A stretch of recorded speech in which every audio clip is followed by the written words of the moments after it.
Hi, everybody. Leon Thomas here with Miranda Kitterlin Lynch, and we are the host of Checking In, a lodging DEI chat. Thanks for joining us today.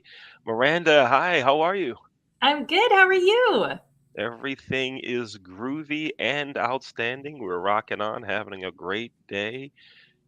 You know the question that's coming up. It's like the first question of every show. I But know. don't, but don't answer because I have to ask the question first. I know. The question is, we're here for season 2, episode what? I'm going to say 14, and that is my final answer. Episode 14. Now, you're probably right. I'll go with it. You're right. Episode 14. Let's go with it. If I say it confidently enough, it just becomes true, right? Oh, okay. So you want to do a replay? Is that the deal? Okay. You're here watching Checking In and Lodging DI Chat. I'm Leon. She's Miranda. Miranda, this is season 2, 14, Leon. episode 14. Right on. I like it. I like it. Folks, if you want to be a guest on our show, send me an email. Send it to Leon at the leonthomasgroup.com. Let me know you'd like to be a guest on the show, or you can contact Miranda. Miranda, how do they get in touch with you? Do I sound like a jerk if I say just Google me? No, it doesn't sound like a jerk. That sounds like, look, Not because Google I'm important, but because I'm the only one. Google knows me, right? If you Google Leon Thomas, you might see me, but there's also like this musician, right? Ah, Yeah, he's a musician, and I actually sent him an email. He's a musician. So I said, "Hey dude, we share the same name and a love of music." And I sent him a video of me with a trumpet in my hand. oh God. Notice I didn't say of me playing. It was just of the trumpet in my hand. So I'll throw the trumpet away now. But anyway, I you get love it. the idea. Speaking of musicians, have you heard Beyonce's new country music song? Beyonce with a country music song. It's so good. Oh my, did you hear my voice drop down to the floor? Yeah. It's I, y- amazing. you know, Mhm. Mm. my voice changes like that with crab cakes, a good crab cake. Our producer, Dr. J, who does a great job producing the show, thank you, Jay. His voice drops like that with pierogies, but yours was with Beyonce's country song? I Yes, never and knew. do you know where I discovered that she has a new country song? Well, where did this happen? TikTok. Oh my, here we go. Now I have to check it out now. I, It's I so good. have to I have to Okay. check it out. Wow. Okay. I'm there. I'm there. I'll go And that check it out. tracks for a DEI chat, right? Like, Yeah, it does. It does. It covers a lot. It covers a lot for sure.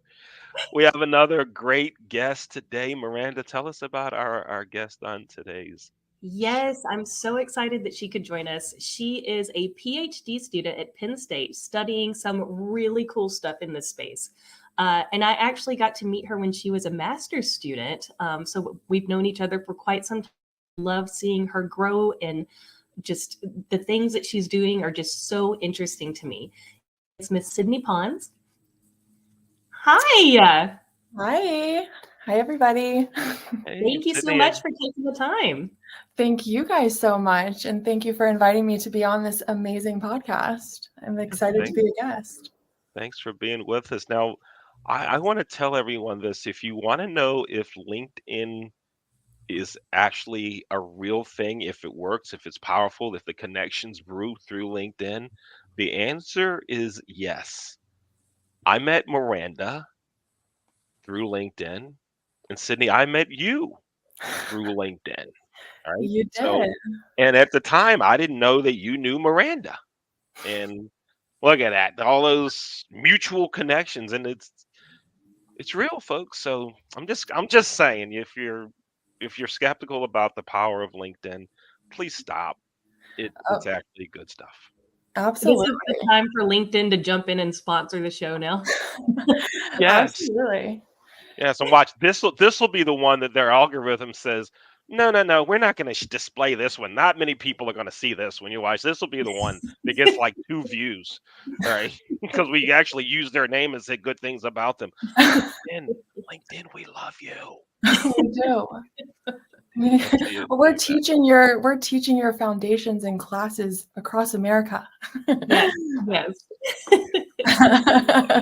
Love it. Cindy, if you could share with our listeners some of the things that you're doing, some of the areas that you're researching, because I think it's just incredible. I think it's interesting. I'm super excited about it.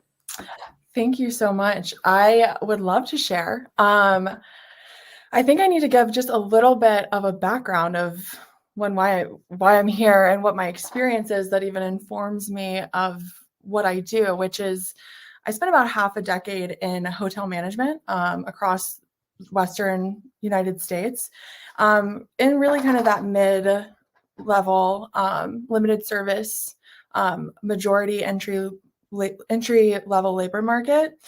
And so as I was managing hotels, I started to understand the power of people and how HR and well, not really. I mean, HR, yes, the function, but more specifically, how recruiting and selecting and hiring, how all those things are so crucial to business. And so when I decided to take the leap from industry to academia, I had to find a place that really specialized and had somebody who was highly specialized with what I wanted to do. And so I found Penn State and I found a home here. And when I got here, something I really was passionate about was something that I found to be a solution when I was in industry, which was second chance employment and second chance, utilizing second chance programs within communities, and even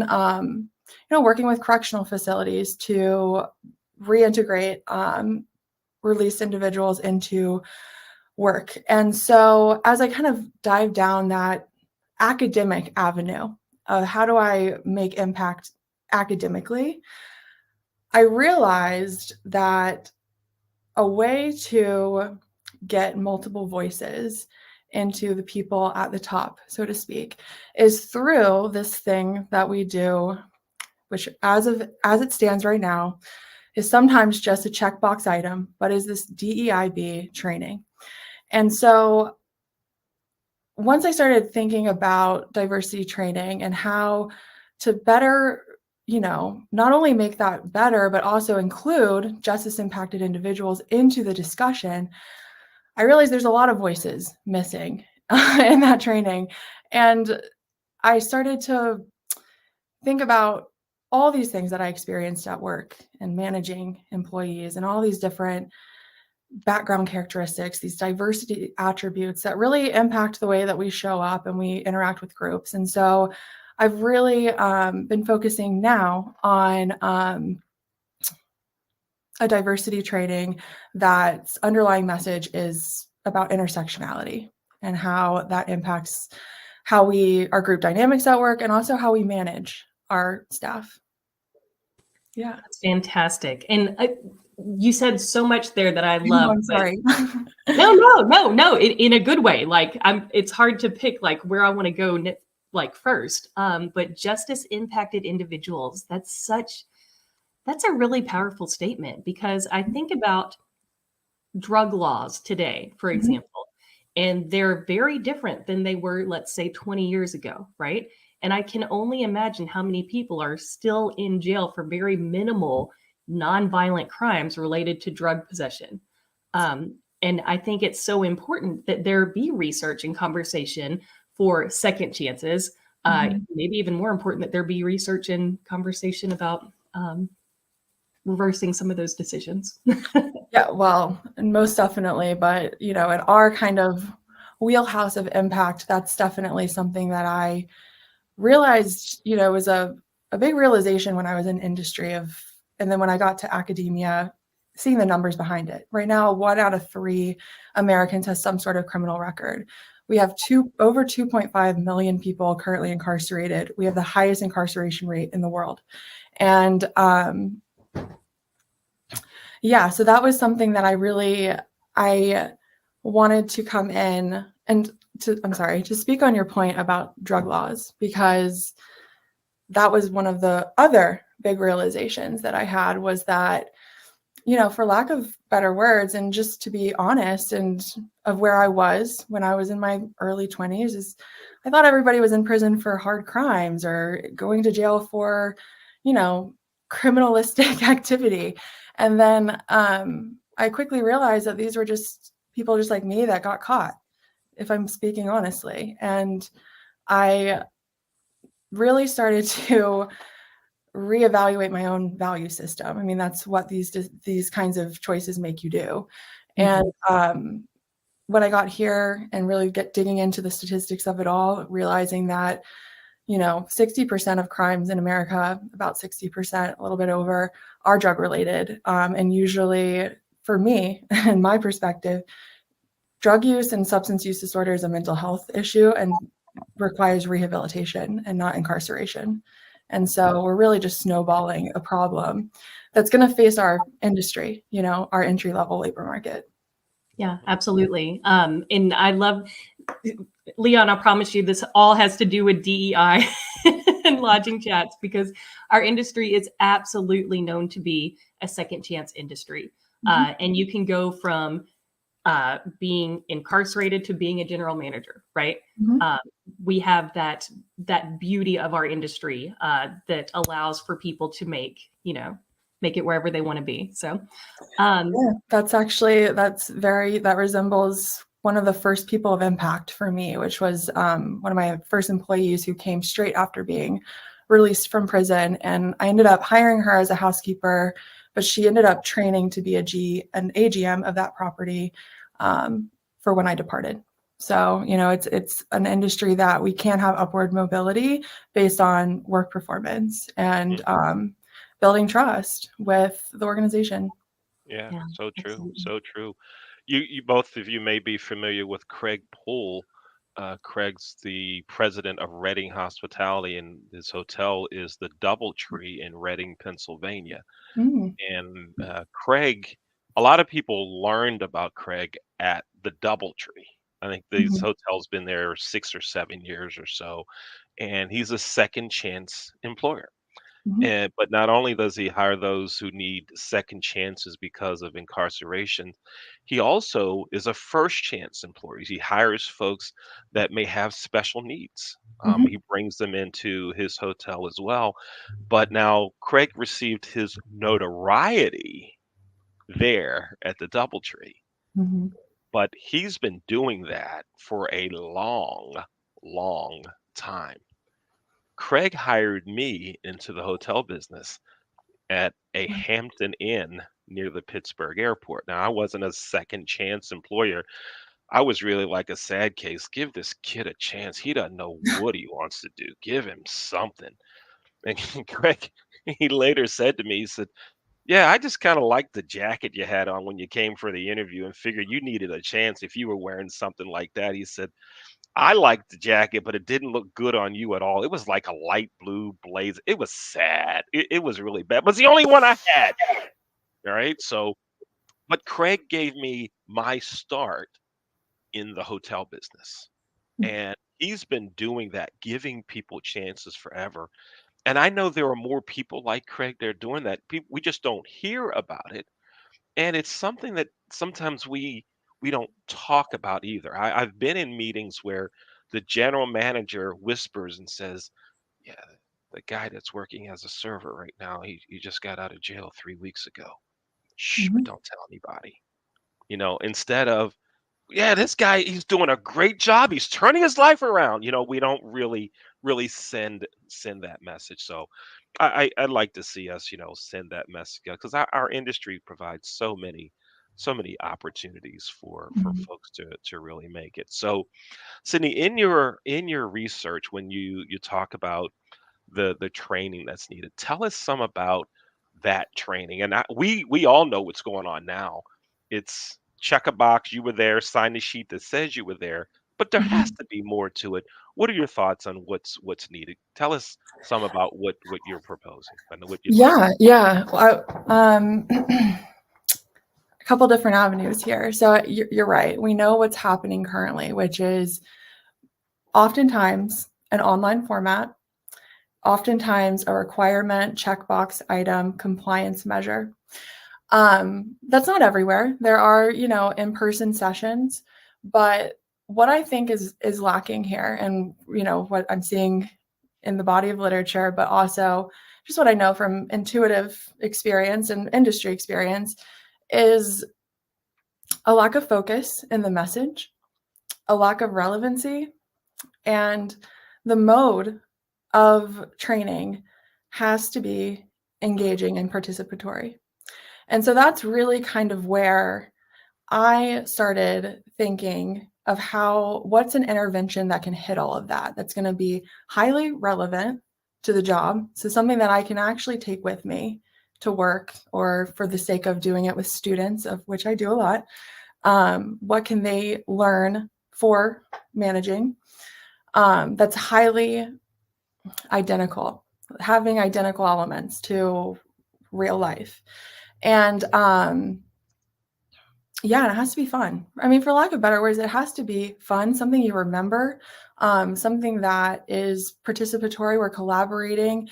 It can't just be one directional. This is the definition of diversity, superficial, focus. That's kind of Yeah. what I've noticed, at least in my personal opinion, I guess I'd say. Yeah, I And definitely yeah, just sorry, go ahead, Leon. I'd also like to add that the facilitator or trainer has to be the right person. Right? They have to be Yeah. able to know how to communicate and not go through an experience that I had in a supposed training that was DEI related, where they asked for volunteers to come to the front of the room. I raise my hand, I stand up. He says, "Oh yeah, Big Leon, come on up, Big Leon, Big Leon." He didn't say small Sarah. He didn't say whatever to anyone else. It was Big Leon. And I'm like, this is supposed to be inclusion. And we have the guy that's leading and teaching us doing that. He doesn't know what he's doing. Get him out of here. It's not effective. Anyway, I'm done. That's my rant for today. Go ahead. There always has to be a rant. I love each and every one of them. Wow. So, Sydney, you looked like you were going to say something after Leon made that comment. Yeah, I was just going to say how, part of specifically the training that I've developed using Lego, specifically like what the aim, I'd say, the learning objective is not only to understand, yeah, we have this layer of self-awareness, knowing how we are, the lens of which we see the world, but understanding the lens of which other people see the world. And that I'm going to pull up some great advice I got from somebody on the call, others awareness, that becoming part of us building that skill. It's, yeah, the facilitator has to have it, of course, but then, that's a skill that we need to be transferring, is, understanding how all these lenses intersect. So classic example of your rant. Yeah, absolutely. Yeah. Absolutely. I want to switch gears just a little bit, not too far over, still on the same road, maybe just a different lane. You are doing some research related to hair that I think is just fascinating, because it's something that I've never thought of. As a middle-aged white woman in America, hair has never been a thought for me, especially going to work, wearing my hair however I want, right? And in conversations, as I'm on my learning journey, it's been brought to my attention that, yeah, hair's a pretty big deal for people, right? So can you tell me a little bit about the research you're doing in that area? Yeah, I'd love to. And it was actually inspired by a creative challenge to think of ways to collaborate with other students. But it came from, I hate to plug LinkedIn again, but here we go. It came from LinkedIn. I was scrolling and I saw my own personal network talking about this. And exactly like you said, Miranda, as a 30-year-old white woman, my hair routine had never been factored into my equation and even my lens of which I viewed others and how their routine might be different than mine. And so I started seeing these things. I started going, well, what's been done in the literature? Not very much, as one could imagine. But then I became really close with somebody that is a PhD candidate here, and she's from Ghana. And then we started going into like, what is your hair routine in rural Pennsylvania? How does that work out? Like, where do you get your hair done? How does that make you feel internally? And how, and then she's talking to me just as friends, and I'm hearing all these underlying self discrimination, self stigmatization processes happening. And I realized that this was something that if I have a voice to talk about these things, this is something that needs to be talked about, because it's not something that I thought about, exactly like you said, that impacts a lot of people on an individual level. And then also, we do see cases of hair discrimination, active hair discrimination in the workplace as well, from disparate treatment to just disparate impact through uniform policies and stuff like that. So I just started diving into it, and I started to think about what is a way to talk about this that's going to make some impact. And that's kind of where that line of research has been going. So it's kind of still working out how to kind of bring in the duo lens of not only others, but the self into one study. Thank you so much. Oh my gosh. Every time we do one of these shows, I learn something new. And I thought that I was pretty woke, but I keep waking and waking. Leon, did you have That's anything? life. You were making a lot of expressions. Yeah, that this hair thing. Number one, when I started shaving my hair, I'm sorry, you don't shave your hair, you shave your head, right? But that's been close to 30 years ago. The owner of the hotel said, and by the way, I approve you shaving your head. You can continue to do it, I'm right? sorry, what? So he said, I approve you shaving your head. It's okay to do it. I never asked, and I had my hair shaved. And he actually said, it's okay for you to do it. You have my approval, right? This is what he said. That's 30 years ago. This is what this guy said. So that was the first time that I ever heard anything, where we're talking about hair. Okay. I experienced it. Now, it's several of the companies that I worked for. We started having these meetings about bring your authentic self to work. And I listened to a lot of the African American ladies talk about they were concerned about their hairstyle, that they couldn't come with their hair natural the way they'd like to wear it because it would not be perceived as professional. Yep. And in many of those companies, your supervisor was the one who determined if your appearance was professional or not.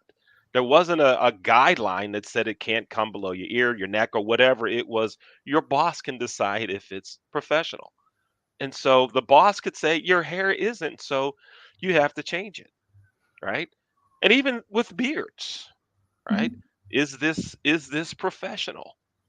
Right? There's so much goes into this hair thing, and so many folks are have to be concerned about it because everyone wants to be perceived as professional, and how something as hair could get in the way of your performance, how that could pull away from your performance. I just don't get it, but I've seen many times that it does. She doesn't look the part. She doesn't look corporate enough. She doesn't do it. He doesn't do it, even with some men that have longer hair. And so, in your studies, in your research, have you gone deeper than just the female part of it, or how about how men feel about this, the longer hair, the beards, and things of that nature as well? Has that come up in any of the conversations? Well, really, what I think that you're hitting on is who and how are we defining professionalism? And the lens, just not to keep bringing up lenses, but the lens of which the rules are being made are from people who have a Eurocentric beauty standard. And so understanding how that lens has shaped our society as a whole, but that's going to really kind of, I think, hits a little bit of what men are experiencing too. And that's kind of in nerdy research land, that's how I phrase it, which is, people that are not adhering to Eurocentric beauty standards, because kind of your experience with your female, your lady group, that was exactly what I was hearing, which was that it was, I don't feel professional wearing my hair natural. What? Like what? One, I think that is one of my, I love that hairstyle. I think it's so beautiful. But then I realized, okay, why do you think that's unprofessional? And that's because the people that are making this system we're in have this lens of a Eurocentric beauty standard. Hmm. Yeah. And I'll add just one more that one of my sons works in industry. Mm-hmm. He works as a director of nutrition for a group of assisted living facilities. He recently transitioned to that after working in restaurants for a while. My other son is a writer. He's a writer and moving slowly into education. He has a fro. It's way out, right? And I've heard people say to him, if you want to get taken seriously, you need to cut your hair. You need to Wow. cut your hair. And I've heard his responses too. Which What's wrong is, with it? What's wrong with it? Why? It's about writing. It's not about how I look. What's wrong with my hair? I can say to you, I don't like what you're wearing. I don't like your, oh, he fires back. Ba- Boom, boom, I boom, boom. love But that. he's still got that hair. Yeah, Good. I'm Nice. proud of him. Yeah, Nice. yeah. Mhm. So anyway, And one anybody, more. Yep. oh, go Go ahead. ahead. Sorry. I'm sorry. Miranda, you go ahead. Go ahead. Oh, I was just going to say, anybody from industry who's listening in who makes industry decisions, I'll say this until I'm like done saying things on this earth. Not everybody has to care about DEI. Not everybody has to care about doing the right thing. Everyone cares about money, right? That is a universal truth. Everyone cares about money. Now, as you're making your industry decisions, keep in mind that discriminating against hair, for example, can be very, very costly to you. Okay. Here in Louisiana, where I live, there is a very popular restaurant group that is being sued for, I want to say, 650,000. Yeah, $650,000 for hair discrimination. And it's 2024. You would think that people would know better than that, but this is going to cost you money. It's going to cost you money, not just legally, but in reputation, in employee loyalty. Like, even if you don't care about doing what I think is the right thing, I'm sure you care about your bottom line. 100%. My rant is now done. 100%. That's for that. Right on. Yeah. So Miranda, how about one more question from you? And then after Sydney talks about that, you guys have your interaction there. We will go to our signature questions of the day. Go ahead. Absolutely. So, Sydney, as an academic, we always have our next project in mind. Mhm. What you're doing, obviously, is incredible. What do you want to do next? Or do you know yet? No, that is actually that is not my weakness, Miranda. I have so many ideas. I have an entire notes app full of ideas. I have been, I will say, I'll give two, I guess, lines that I've been thinking. One of them is not quite DEI related, but I think equally as important and perhaps part of a DEI essential skill, which is body language and facial expressions and nonverbal behavioral cues, and how to interpret that, and how to that's been kind of a line that's been lingering around in my head of things that I've been interested in seeing what's out there and what could be done. And I would say DEI related, I've been, if I'm being honest, and I always speak my truth, watching what's happening in America right now, I guess just even the impact from America with the Palestine-Israel situation and how it's impacting students, and just getting to see a little bit of that up close. I would like to venture into that refugee or international workers, that kind of space of like how to incorporate them better into our work or into our industry. But those are not very fleshed out ideas. Just something with, I guess at the end of the day, all my next ideas come from things that I've either experienced in the hotel industry or things that I'm experiencing in the classroom that I see online that I think are highly relevant and practical solutions. And so those are the things I like to dive deeper into. And I think that's incredible. That's going to make for the most impactful studies, things that are actually happening versus statistical circuses. So well done. I tend to agree. Thank you. Yeah. Sydney, do you have a pen handy? And if not, we can just fake like you pretend that you have one. Oh, nice pen. Oh, wait a minute. You can go for one. I have a whole collection. Oh, nice. Look at you. Pens. I love Look at you. I like it.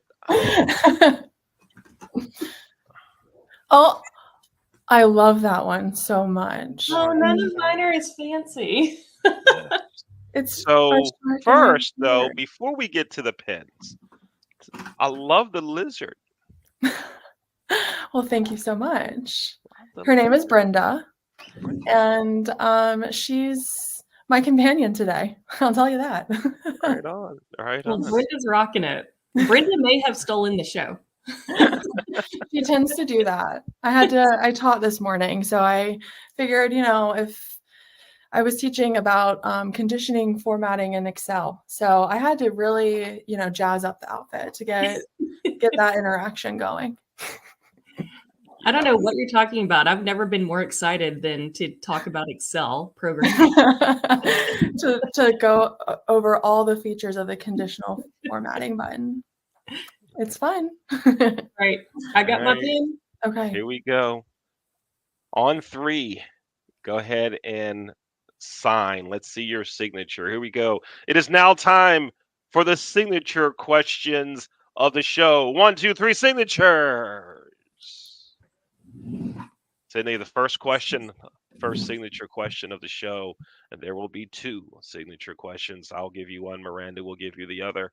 The first signature question is, have you ever had a Maryland crab cake?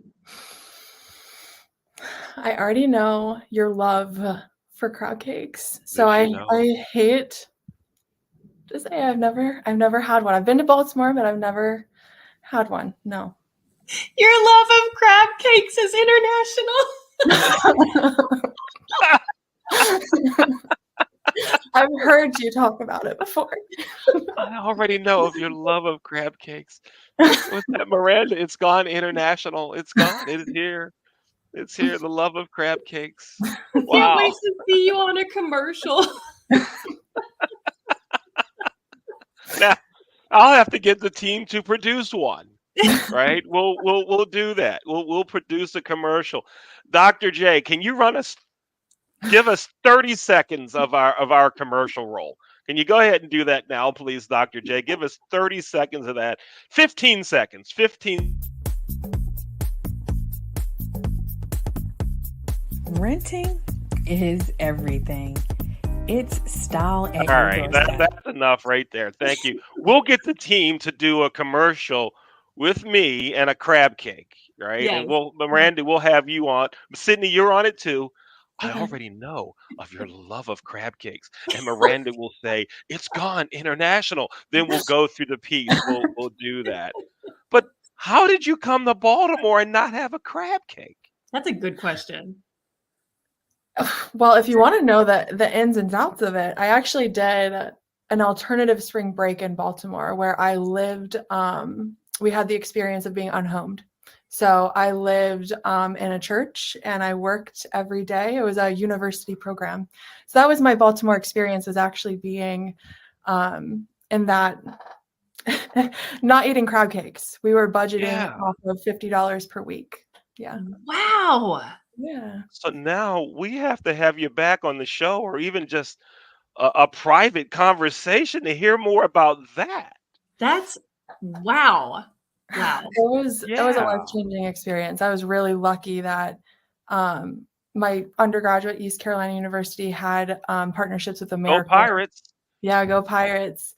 They had a connection or a partnership with AmeriCorps, and they provided these amazing alternative spring breaks that really helped students, helped me change my whole lens, my whole perspective. Incredible. If I was not already impressed, I'm just like blown away. Blown away. Oh my gosh. Absolutely. I'll wrap us up with my signature question. And I know it's not going to be going back too far for you, but if you could go back and tell your 20-year-old self any piece of advice, affirmation, or pearl of wisdom, what would it be? I'm going to go with, and this is what I also just told the first year PhD candidates here at Penn State, which is to get comfortable being uncomfortable. There's a lot of things in life, at work, personally, that are going to be really uncomfortable. And the quicker that you can get the skill of getting comfortable with that uncomfortability and doing it anyways, that is I think that's a little bit of key to the sauce. That's great advice. Great advice for anyone at any age. So thank you. Yeah, I like it. Sydney, thanks so much for being with us here on Checking In, a Lodging DEI Chat. Thank you so much. Enjoyed spending time with you. Thank you guys so much. This has been a blast, and can't wait to come back for our commercial shoot. Yes, for sure. And you're in State College and I'm in Baltimore. That's like 3 hours, I think. So number one, you'll have to make the 3-hour trek down to Baltimore and have a crab cake. But while you're here, we'll get you on the racquetball court and play racquetball with the kids in the youth racquetball program that I run called Racquetball Revival. Oh, You can go to racquetballrevival.com to learn more about that. But also then we could like meet halfway, and I don't know, do a second crab cake exchange or something. I mean, we're that close, but yeah, I'll bring the yeah. pierogies, you bring the crab cakes, and then also bring the rackets. And it sounds like a date. Beautiful. Can't wait. Wow. You're watching other shows, obviously. You're other episodes. You're talking about pierogies. I only know that our producer, Dr. J, has to be giving himself high fives and everything in the studio right now. Jay, thank you for what you do, and thank you for prepping all the guests about pierogies, Jay. Thank you very much. And Sydney, thank you for being with us. Thank you so much. This has been great. Thank you. It was an honor and a privilege. Yeah. Folks, thanks for watching Checking In, a Lodging DEI Chat. We'll see you next time. Take care.